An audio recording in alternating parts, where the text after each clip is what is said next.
kind of like, no, I haven't thought about it at all. But so a lot of people don't know a whole lot about me because, back then there wasn't any social media. There wasn't like places to, showcase your happy times. Right. And then let's see, another highlight of my career. I would have to say the first time I wrestled my daughter. Okay, that makes sense. Yeah. The first time I wrestled my daughter was just kind of like, this is happening. Oh my gosh. Like, she is, going to take my place. And it was just a moment for me. When I got to wrestle in Mexico. Oh. The not knowing, if I was even going to come back the same day. Because when I went there, like, I don't know if you remember Isis. Oh, yeah. Okay, so she's the one that kind of told the promoters about me and got me on, that on, I think it was AWE or something. But we flew into Mexico City, and we wrestled in the double ring. Have you ever seen that? Yeah, they got both of them. It's almost like they do with the War Games, where it's two of them next to each other. Yes, but one's taller than the other. Yeah, which is so bizarre. Yes, yeah. So that was my first experience in one of those type of rings, and lucky for me, I knew Spanish, so it was kind of easy to interpret what they were saying and what we were going to be doing in our match. And but it was an experience because when I landed, they took me straight to the hotel, and they told me, "Don't leave your room until we come get you." And they said, "You can go to the restaurant in the hotel, but don't leave the hotel." And I said, "Okay." And I didn't leave my room for like a whole day because I didn't even know when they were coming to get me.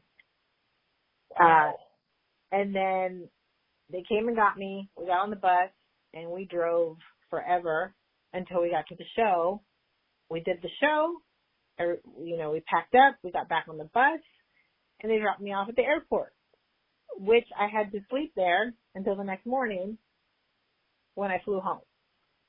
So it was, it was an experience. It was a highlight because, I was pretty much on my own in a foreign country and didn't, it wasn't like Japan. Japan, they were with me every step of the way. They were like, "Okay, we're going to take you here. We're going to take you here. We're going to take you." They took really good care of me. In Mexico, they were like, "Okay, bye. I'm going to drop you off. Bye." Drop you off in the corner, like, airport's that way. Good luck. Exactly. They were like, "Okay, just go. Bye. See you later." That was a highlight. There was one more highlight. When I got to do Lucha Libre USA in New Mexico. Oh, yeah. Yeah. I got to be Rosa Parks.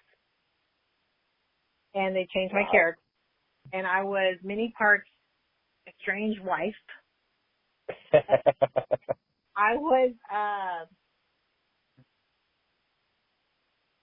a tag team partner with Alan Funk. And his name was Chi-Chi. Chi-Chi, yeah. And he wore, I want to say it was a pink wig. And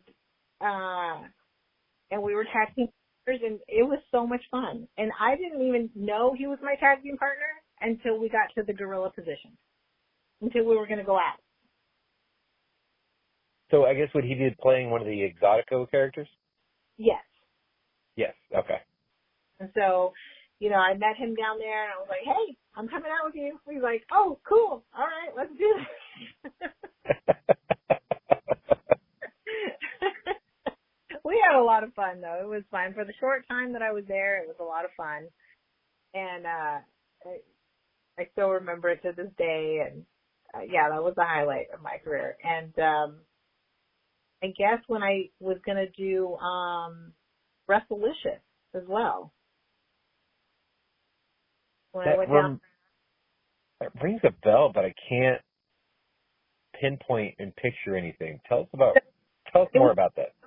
Yeah, it was kind of like what they're doing with WoW right now. Oh, yeah. But it was down in Florida. It was called Wrestlelicious. It was the same idea, but it was more, I want to say it was more like Glow. Mm. So they did, the rapping, to do their promos. They did the rapping, and they had the music, and, what was his name? Jimmy. Not Jimmy Hart. Jimmy Hart, yes, Jimmy Hart. Oh. Wow. No, Jimmy Hart. He was a major role in that, and so he would always say, "Wrestlelicious, baby." But yeah, that was another one that was fun. I guess these aren't like momentous highlights of my career, but they stood out to me. Like, I remember them being such, fun times and like experiences that I got to live. And right. I just, took it all in. I mean, that's really what it should be. Like, highlights are, yes, they can be benchmarks as to, I got signed, I won a championship, maybe Hall of Fame or whatever it is later down the line. Or they can be, like you were mentioning, stories and experiences that, make you laugh or make you think thoughts you haven't thought about in decades or years or whatever, but they're highlights to you. And so that's exactly, why I like your answers, because they weren't just, like you were talking about the benchmarks. They were stories and experiences that you lived that a lot of people either wouldn't understand or didn't experience. So, or they were also there with you and they can also share the same experiences with you and same stories. So I loved all those answers. So yeah. Oh, thank you. Yeah. And then I guess last but not least would be motion capture. Yeah. I imagine that's a lot of fun. Yeah, that to me was like the highlight of my career, like just getting to be a part of that, and for so many years too. Like, nobody really knew that I had even done motion capture, because back then you weren't allowed to. It was like the movies, like you weren't allowed to talk about it before it came out. Yeah. So we were kind of hidden, and we didn't get to brag about it at all. So they were just afraid of, leaking, what was coming out in the game. They didn't want that to happen. So we didn't really get to talk about it. So a lot of people, when I do mention that I did motion capture for all those years, I mean, it was a long time. We started out in Culver City, California, and then we went down to San Diego, and then we went up to San Francisco, above San Francisco. What was it? Petaluma, California. And we did a lot for the 2K, WWE. I mean, just all of it was just so much fun. And every time, we pretty much had the same crew every time we went out, for the most part. And then, like, they would bring in a different girl each time. But I was lucky enough to be, like, the main girl that came all the time. And then, like, at one time they brought in Jillian Hall, Sarah Del Rey, who was it?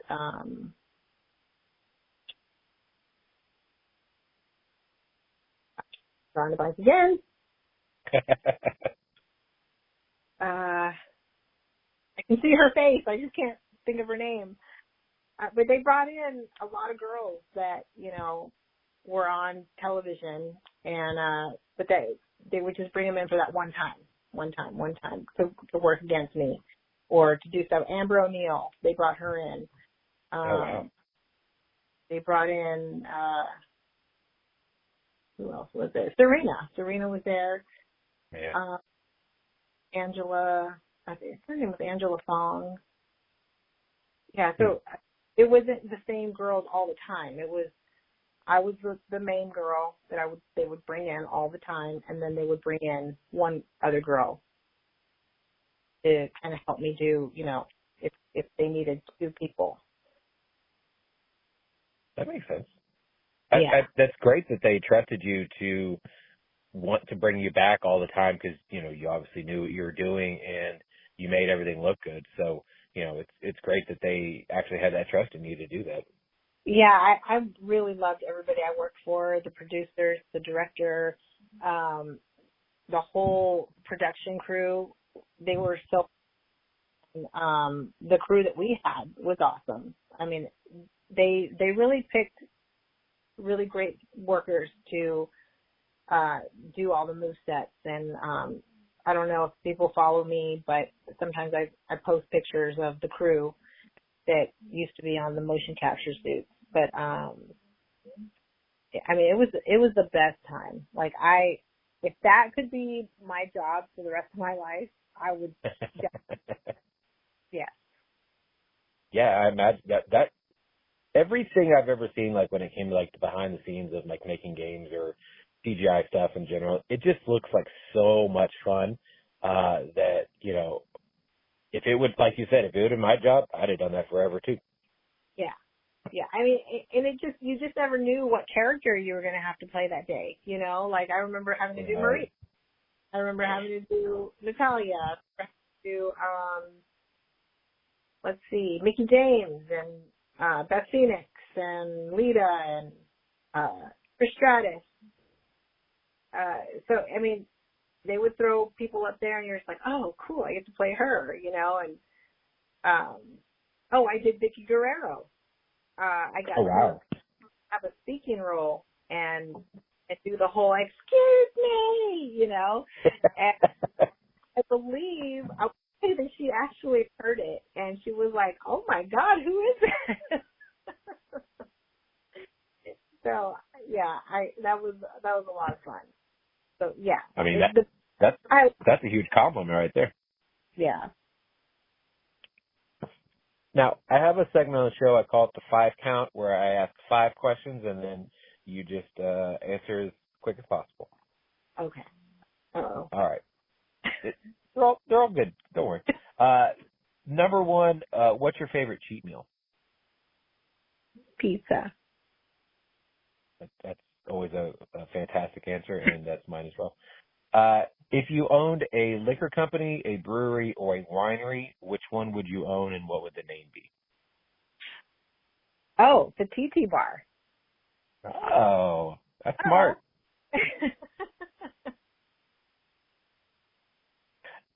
What's your favorite sport besides pro wrestling? Volleyball. Oh. Who inspires you? Does it have to be a person? It could be a person or event or thing or, whatever inspires you. I would have to say my motivational speeches that I just look up. Like there's so many people, but I look up motivational speeches and that's what I do daily. That's all. So my personal Instagram, every morning I write a motivational quote on the whiteboard, and I've been posting that every day for